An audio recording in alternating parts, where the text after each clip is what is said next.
The past. As a historian, my job has been, of course, to study the past, and so my feelings about it very much affect how I work as a historian, and they have shifted over my life, and as I go older, I am constantly reconsidering the relationship between the present and the past. There's a sort of double feeling I have about the past. When I look at my own life now, which is really history, that is 80 years of a life from the Second World War up to the present, I have that ambivalence towards it. My detailed autobiography seems to show me two things at the same time.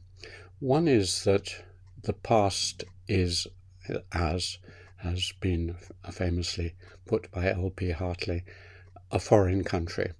My own doings and thoughts and the world I lived in the 1940s, 50s, 60s seems a foreign country. They do strange things there, and it seems disconnected from me at the present. On the other hand, when I look deeper into myself, my letters, my correspondence with all sorts of people, my diaries, my writings, comments on me, I seem to be the same person as I am now, just slightly younger. So I both feel an identity with my past, a deep identity of character and mind, but also living in a strange world where all the parameters, the physical world, the mental world, the political world, seems very distant and far away. And that ambivalence also applies to my feelings about history. When I looked at the history of England, which I've specialized in, I was taught in a way to accept Hartley's view. I was taught to divide the past into basically two periods. There was the Dark Ages, as they were sometimes called, or the medieval period, and they were very different, a different world, not much overlap with me. And then there was the early modern, a rather weasel term, meaning somewhere between about the Protestant Reformation and the Industrial Revolution, when there were elements of that other world and also of our modern world. And then there was modernity from the middle of 18th century or whatever it was. And so the past was very past, slightly past, and then a continuation backwards of what I am now.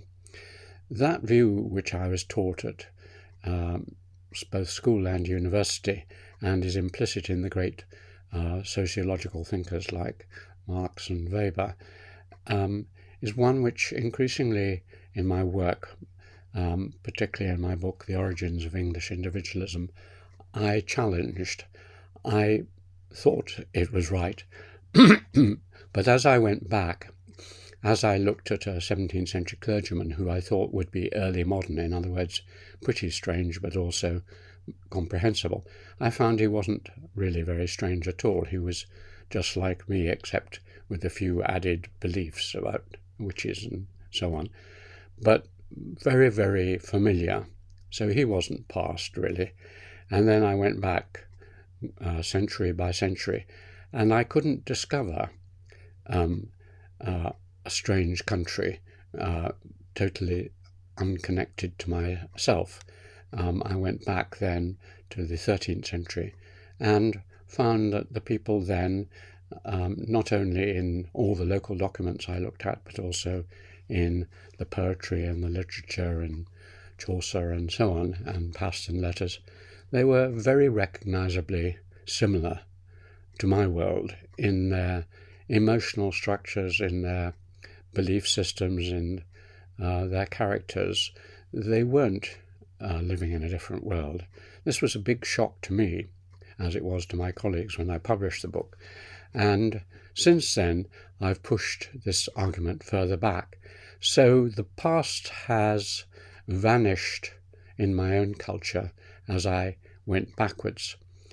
But subsequently, what I've realized is that what I discovered was unusual, that if you go to many parts, particularly of the continent, if you look at France or Germany or Italy or Spain, you'll find that there are big discontinuities, sometimes overdone, like the French Revolution wasn't as much of a revolution as people thought at the time or shortly afterwards, but the Ancien Régime, as it was called, of Europe was pretty different, and indeed remained different until the middle of the 19th century. That's when the big discontinuities occurred between something based on community and religion and the family and things like that became much closer to the present. And so most countries are in that situation. In the case of other places I've visited, particularly Japan and China, the case is mixed.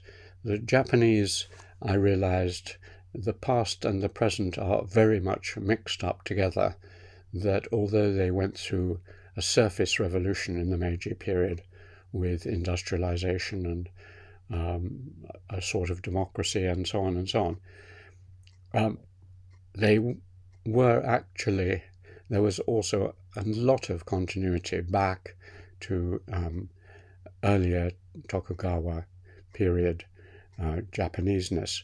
And indeed, as I've argued in my book, it goes right back century after century after century, and there's a huge amount of continuity. So a present-day Japanese reading, for example, the 11th century Tale of the Genji or the Pillow Book of Shei Sonagon would not feel it was too strange.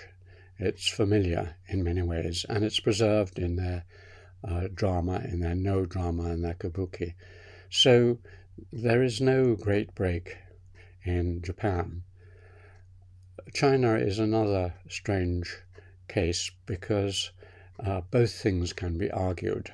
That is to say, China went on in a kind of continuity, though broken by invasions and wars and so on, but a continuity from at least the first emperor, 221 BC, up to 1949.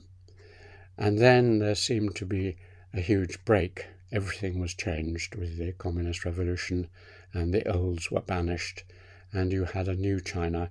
And particularly what's happened in the last 30 or 40 years with China becoming an industrial and on the surface very modern society. You feel that there are two Chinas, and reading the old China, about the old China, would have the feeling of going to a foreign country. But again, looking below the surface and seeing the return of many traditional Chinese attitudes, entertainments and arts, religion and Buddhism and so on, you realize that China has also, as it's always done, a deep continuity. And the way I put it as a metaphor with China, and I think is true of other countries, China is a great tree in which the past is like a set of roots and the present is the tree above the ground. And China has been constantly cut at various levels of the trunk, but the roots are still there and they aren't eliminated, so they grow up and the tree restores itself, as trees often do. In the case of the English, the tree has hardly been cut. There is no decisive break. The civil wars or the Industrial Revolution didn't break the continuity of Englishness. So all this thought about the past means that as a historian, I keep an open mind about how far we are from our past, how far we can understand it emotionally, psychologically, as well as intellectually. And sometimes it seems strange and foreign, sometimes it seems very familiar, and that is one of the beauties of being a historian.